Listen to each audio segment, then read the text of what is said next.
ఉద్యోగ రీత్యా మీరు పనిచేయవచ్చు ఉంటుంది. దయచేసి నేనేమంటున్నా అంటే స్వయంగా ముఖ్యమంత్రి గారే చెప్పిండు, రేషన్ కార్డు ఈరోజు అయితే జైనత్ మండలంలో ఓరాజి గ్రామం దగ్గర జైనత్ మండలం సభటువంటి బీఆర్ఎస్ పార్టీ ఆధ్వర్యంలో రైతు సోదరులు పెద్దలందరూ కూడా ఈ కార్యక్రమానికి వచ్చినటువంటి వాళ్ళందరికీ పేరు పేరున హృదయపూర్వకమైనటువంటి నమస్కారాలు రామరావు తెలియజేస్తున్నాను.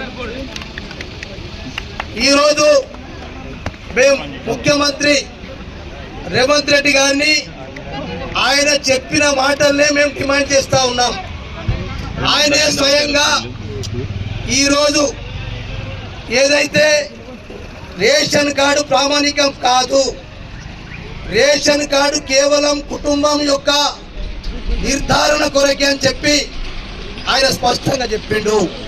మేము అదే అడుగుతున్నాం. ఇలా కుటుంబంలో భార్య తీసుకున్నా, భర్త తీసుకున్నా, కొడుకు తీసుకున్నా, కోడలు తీసుకున్నా, ఆ కుటుంబంలో ఆయన క్లియర్గా చెప్పిండు, ఆ కుటుంబంలో భూమి ఉండి ధరణి పాస్బుక్ ఉండి ఆ ధరణి పాస్బుక్ ద్వారా బ్యాంకులో అప్పు తీసుకుంటే అందరికీ చేస్తామని చెప్పిన మాట అది స్వయంగా ముఖ్యమంత్రి గారు అయితే మూడో విడత చేసినప్పుడు తర్వాత సంక్రాంతి తర్వాత అయితే అప్పుడు ఎంపీ ఎలక్షన్ కంటే ముందు ఏదైతే date cut off date December 15 చెప్పిండు, ఆ డేట్ లోపల చేస్తాను చెప్పి మేమేమడుగుతున్నాం, ఇవాళ అది కావాలని చెప్పి అడుగుతున్నాం.